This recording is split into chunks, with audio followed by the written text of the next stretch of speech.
Welcome everyone, I'm the captain, Ross Memphis Pambrun. With me as always is my friend and the co-host, the president, Lawrence Gervais.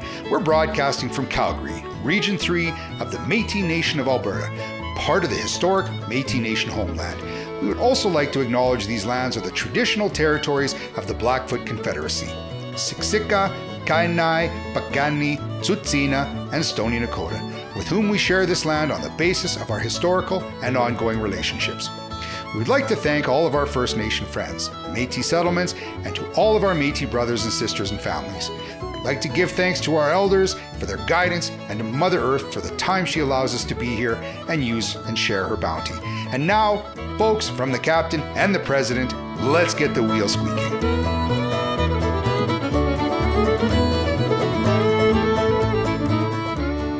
Welcome, folks, to the Squeaky Wheel. With me, as always, as I point out every time, is my very good friend, the co-host, the president, Lawrence Gervais. Folks, I'm Ross Memphis Pambrun. I'm with the Memphis Group, the CEO. We do environmental satellite monitoring, and I have the luxury and the pleasure of having my weekly conversation with Lawrence. Lawrence, we all know that your door is always open when we're not in a pandemic lockdown situation for coffee. Folks, I want to say thank you to all of you who send in your information and your questions to the Squeaky Wheel, tsw at MNAR3.org. We always appreciate the conversation. Lawrence and I love the opportunity of sharing conversation with a Métis perspective on our weekly podcast.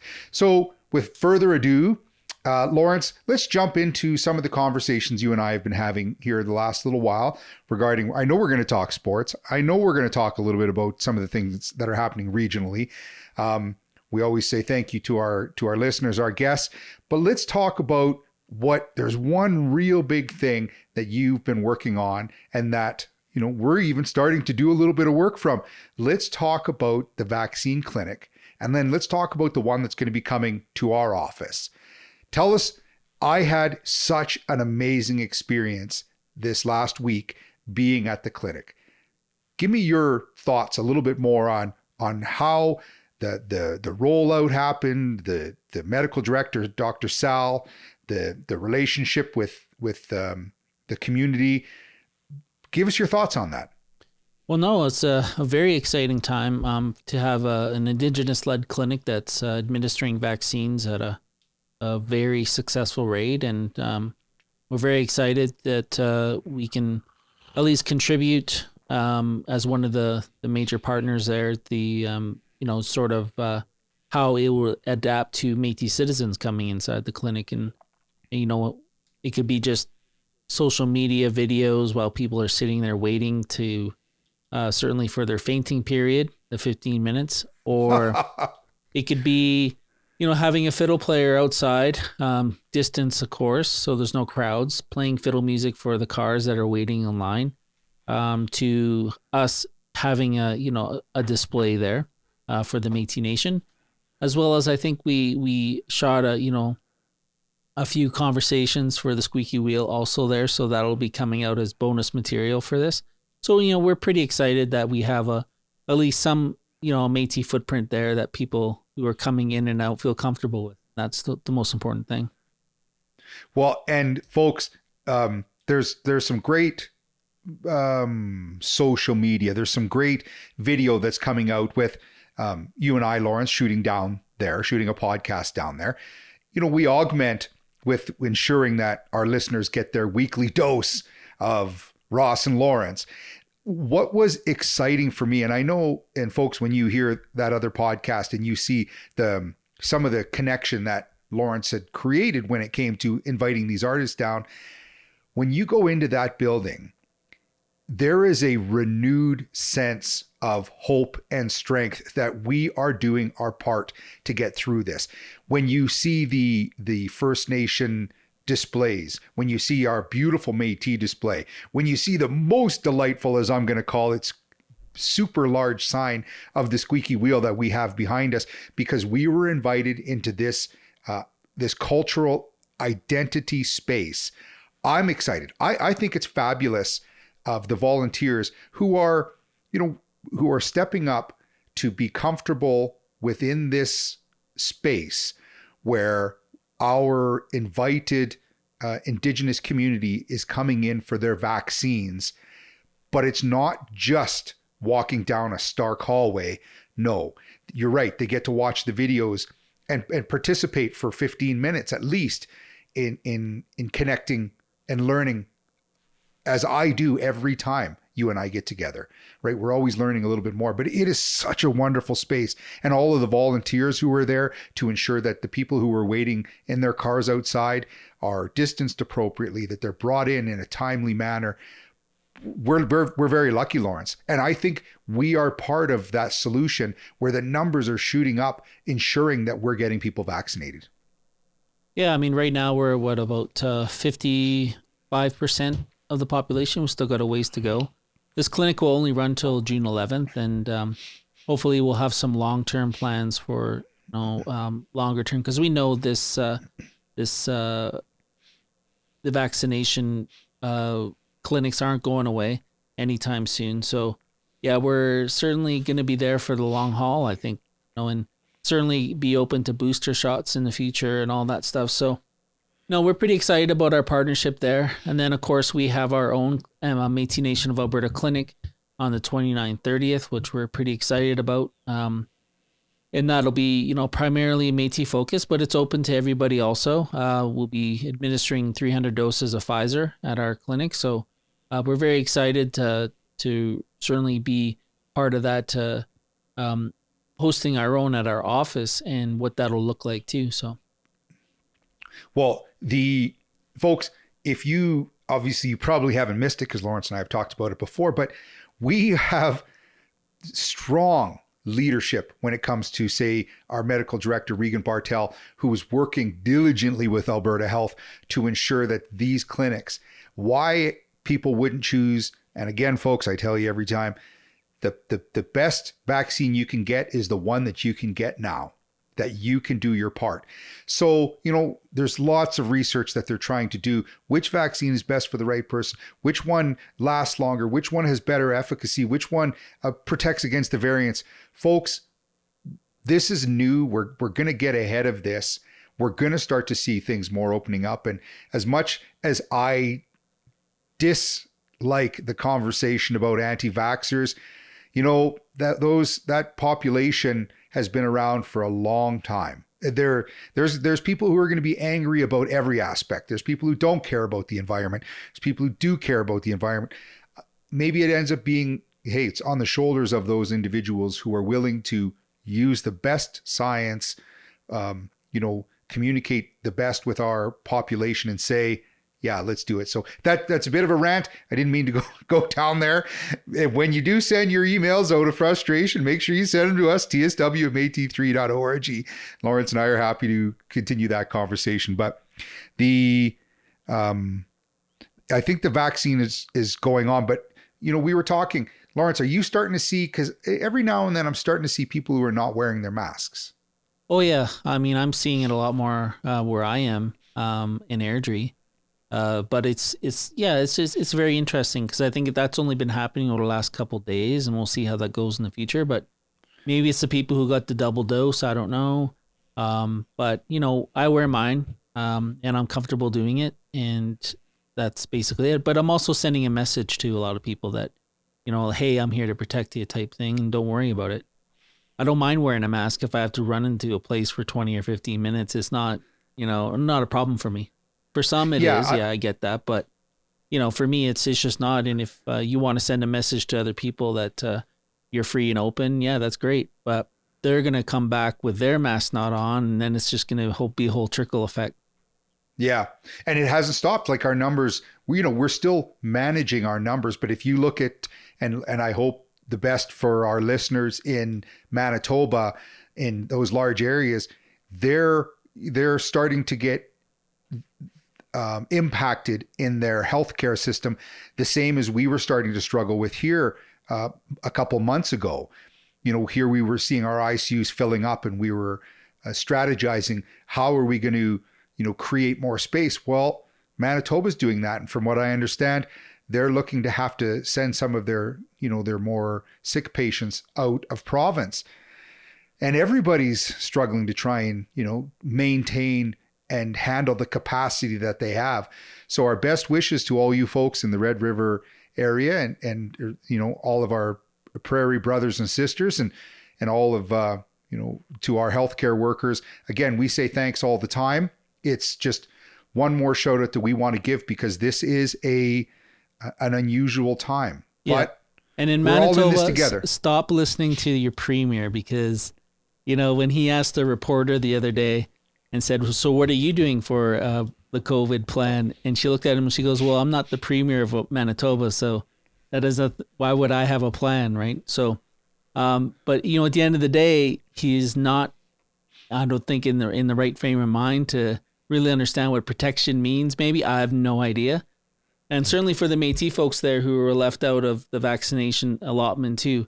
But they are resourceful. They're teaming up with other First Nations to get it in. And I think that's incredible. But at the same time, for some reason, that Premier Pallister obviously has something with the Métis in that province specifically. And so they have to go out on their own to do it. But, you know, to make general comments like that, certainly I probably wouldn't do that. I know a lot of other premiers in Canada were probably taken aback by it, but that's his principle. If he wants to ask a reporter what her plan is to keep people safe from the COVID, yeah, that's definitely his take. But well, and all of our, you know, prairie listeners and to everybody who's listening, this is a not an unusual conversation that even we're still trying to sort out in some cases here in our province. The Métis are not often brought to the table at a timely manner, right? It's sort of, oh yeah, we've been working on this and we meant to invite the Métis, but well, we forgot to. Folks, thank you for subscribing and listening to us on YouTube. And you know, in this province, we had to make some ardent strides to say to our leadership, we will be at the table. We're not asking to be at the table. We're telling you we will be at the table. Yeah. Because if you don't want to include us now, then the fight's going to be on and we're going to try and stop everything until we're brought into the conversation. Yeah, I mean, I have 15,000 members here in Southern Alberta. I also have, you know, 23,000 self-identified Métis who, you know, somehow have a kinship connection to those individuals. And, you know, we're looking out for them as best as possible. And I understand that you know, vaccine shortages and all that stuff are what it is. And certainly, you know, when we got 300, we're very grateful to get 300 vaccinations through the Métis Nation of Alberta. But certainly that won't cover the whole entire population. So this is, you know, one of the main reasons why we wanted to team up with the larger vaccination clinic, because we knew we have access to thousands of them for our members, right? So, but, you know, we're grateful for all we get because we're still protecting our citizens at the end of the day. Yeah. And those partnerships are what's been strengthening our economics and our constitutional direction by seeing how other groups have gone before us. So I'm excited, Lawrence. I think it's fabulous. And that leads a little bit into the whole, and again, I get this all the time because I have somebody in my very, very inner circle who has roles in relationships within the Stampede. A day doesn't go by that somebody doesn't ask me, so what's going on there, Ross? Well, folks, here is another organization, the Stampede, who's trying to navigate the provincial rules. We do know the province loves the economics behind our sports teams.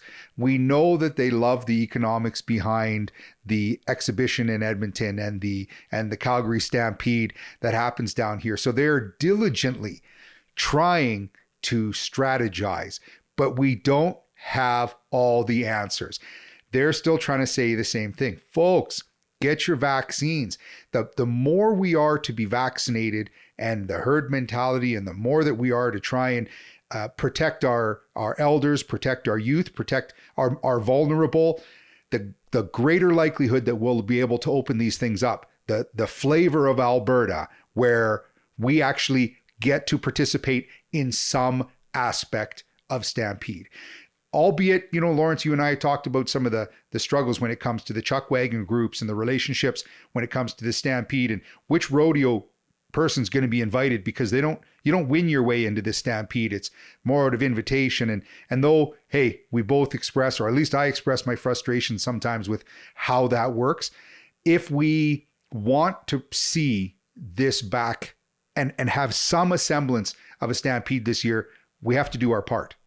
But the answers aren't there. If all of a sudden our ICU admissions in the next month were to just quadruple, pretty sure, folks, we're going to see more of a lockdown. But if we keep doing our jobs and keep getting there, we're going to see some Stampede. I guarantee it. Yeah, I mean, I think we'll see it. And, the rodeo events will look different. I mean, they are doing them down in the States, and that's where most of our athletes come from. So they're used to all this already. And but in terms of how we gather as a crowd, that's the main issue, right? So I think the events will go the way they are, but they're going to have less people inside the park. They're going to manage it that way. And I'm not sure if they're going to get to the point where they start asking people if they've had at least their first shot. But I'm not sure how it's going to work. Yeah, maybe Lawrence, here's another one of our business ideas. We have our own rodeo Stampede vaccination passport. Like, I know they're trying to figure out what. There have been passports before for certain aspects of vaccination, so this is not unusual. But folks, if you heard it here, so if all of a sudden you come up with the great vaccine passport idea that's going to work in the relationship with rodeo, chuck wagons, and Stampede, you heard it from. We want 50% of the funding in order to support the Squeaky Wheel. I know, Lawrence, you can't take it, so I'll ensure that the money gets spent properly. So it's just another business idea Lawrence and I want to be a part of, if the Squeaky Wheel wants to be a part of, if you figure it out. But I know something's going to happen. It is the bread and butter of our summer, the cultural connection where it brings people down to the Stampede. So something will happen, folks. I can tell you that. Well, the thing is, we all know if it doesn't happen, we're going to see a lot more private rodeos and a lot more private stuff that's going to happen. So, if the Stampede opens up the way it is, parade. I mean, how are we going to do a parade? Parade's always the first thing, that's the big event, right? So, I mean, even that is another ball of wax. I liked the idea.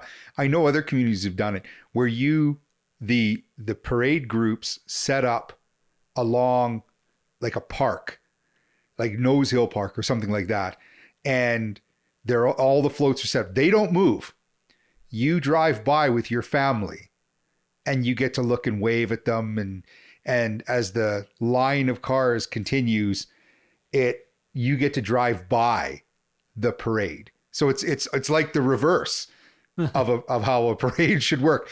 But at least it allows, these community groups to put their stage, to put their float up and say, we're going to be here when we get through this. Like, there are ways of managing some of these things.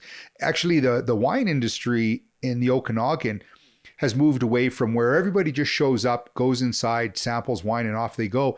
They've recreated the relationship where you book ahead of time. You get this sort of almost private time with one of the staff who takes you through all the wines, maybe allows you to, you can purchase some food as you're tasting your food against it. And they've made it into an experience. Well, I don't think they're going to go back to the way they used to do it, of people just showing up, having a small sample, and off they go. This is working. So the economics are being assessed when it comes to different business avenues. And I think that's just something we need to explore. Well, I mean, that's interesting because, I lived in Penticton. I did some landscaping and I worked for this company. We used to do garbage runs intentionally because we would be able to stop at the wineries on the way to the junkyard and then come back, right? So, but we go in there in our grubby clothes and drink some wine and then head out, right? But so maybe that's keeping the junkyard dogs out. Maybe ultimately that was their goal. Lawrence, I refuse, except for the rest of this show, to call you junkyard dog, but there's a good chance that I'm going to. I think that's awesome. Yeah, I think I remember one time, I think I was at the Red Rooster Winery and we did that. And I looked and I see my sister's a plaque on the wall that she contributed money. So I was like standing there, weird in all my grubby clothes, looking at this plaque that my sister had donated some money. So I think that's awesome. And, tying into the economics, some of the funny things that I've started seeing out there is when those memes, which is not necessarily a term that I always use, but with the whole issue with the Enbridge 5 line potentially going down and the Americans starting to hoard gas. Unfortunately, we haven't really seen anything like that here where people are going around collecting gas in any containers. But I always love it when somebody shows a picture of a small gas can and a couple of 2x4s and says they want $2,000 for it because they know the value, right? Yeah. The softwood lumber being an issue with potentially increased tariffs if we're sending softwood lumber into the US, and then the cost of fuel. Well, folks, somehow everybody wants to get around in their 2-car homes. Well, it takes fuel. Where does that fuel come from? I want you to ask yourself that the next time you're complaining about, well, geez, we shouldn't be using fossil fuels. Okay, what's your other alternative? And if you're going to suggest that it's just power in order to, the new Ford Lightning that's coming out that's battery operated, where do you think the energy comes from? Now, I would love to see where one of these vehicles, these like a new Ford truck, which I absolutely love, is the whole outside of it is simply a solar panel helping power it, but we're not there yet. And if you think of how much energy it takes to create a solar panel, yeah, it needs to get cheaper. You know what? I don't even have enough energy to even consider getting a Ford truck, just so you know. So, spot on. If they want to create these electric vehicles, go ahead. Well, it's just a matter of time before Dodge does the same thing, Lawrence, or Junkyard Dog. When you're driving that junkyard truck around, yeah, then you will know how you're out to pick it up. Let's jump into something fun, Lawrence, the NHL. Yeah. Actually, I shouldn't say fun because... hey, I'm a big supporter of any Alberta team. And right now my Alberta team is the Oilers because they're the only ones in the playoffs. But my goodness, I don't know where that team is and why they're not playing to win. They're not taking shots. They're not finding the space, but it's a fantastic series to play Winnipeg. How about you and your series? Why you cheer the Habs? I know you've tried to explain it. I don't know how you managed to still do it, but how's your series looking? It's okay. I mean, I watched that first game and Corey Perry, knocked out Tavares. That was probably the biggest highlight of the game. And then you had to fight it out with Foligno just after. And it was clearly unintentional. I mean, it was a significant accident and it hurt Tavares and he's gone. And then the second game, I mean, hopefully when this airs, we have a better chance, but certainly lost the second game to the Leafs. But that's just life. Yeah. Hey, and that's just sports. It was a whole bunch of years ago. Even my wife had said to me at one time, she goes, it's not who you play, it's who you play that day. And there are times where the best teams out there still lose because they just were playing a team that wanted to win that day. So I got to give it to her. She reminds me of that every now and then. It was a perfect, well-timed line when it came to it. One other thing I know, Lawrence, you and I were thinking about having a conversation about was Michelle. Yeah, Michelle Latimer. She's a filmmaker. She's, she put out her ancestry report. She's the one that had to leave a production because of, people were finding out that she was non-Indigenous. And her claim to be an Indigenous filmmaker. Certainly, her going to claiming to be part of the Algonquin Nation, that's sort of, the questionable. I don't really know what their take is on how they get their status over there, but certainly that's kind of a Quebec group, and our Métis Nation don't go past the Great Lakes. It never did. Yeah. And she's trying to claim to be a part of the Métis Nation. And now she's using academics that have been fighting against the Métis Nation to be a part or bringing Quebec in. And now she's using sort of their research as her way to try to enter. But, defense. Yeah, well, I mean, us Métis people will always stand strong. we'll take that stand that we don't really accept anybody who's a citizen in that province, and we never really went past the Great Lakes. So that's the big concern I think that us as Métis people have, because what it does, it just ignites all these discussions, and First Nations are taking their stand, and we don't want them to be viewed as us as the enemy as Métis people, because we're not encroaching. This is her deal, nothing to do with us. So yeah, we'll stand and support the Algonquin Nation and on their concerns, right, for sure. And we also have concerns too, because we don't want to open up our borders either. If they have Indigenous ancestry, that's what they have. But to us, they're not part of the Métis Nation, the historic Métis Nation. Yeah. And I agree, Lawrence, and it's still, even still, it's a bit of a learning curve, where we're trying to establish some of these boundaries. But to all of our listeners, folks, if you have comment about, Michelle Latimer and your thoughts or considerations, you're welcome to fire them off to us, tsw@métis3.org. Folks, make sure you look up all the information about some of the programs that are available, albertamétis.com. Make sure you connect with Lawrence and I. We always appreciate our listeners. Thank you for your time. Lawrence, thank you for the connection with our Métis community and for your representation and for taking the time to run for the position that you're in. We're very lucky. I always enjoy every week sharing this conversation.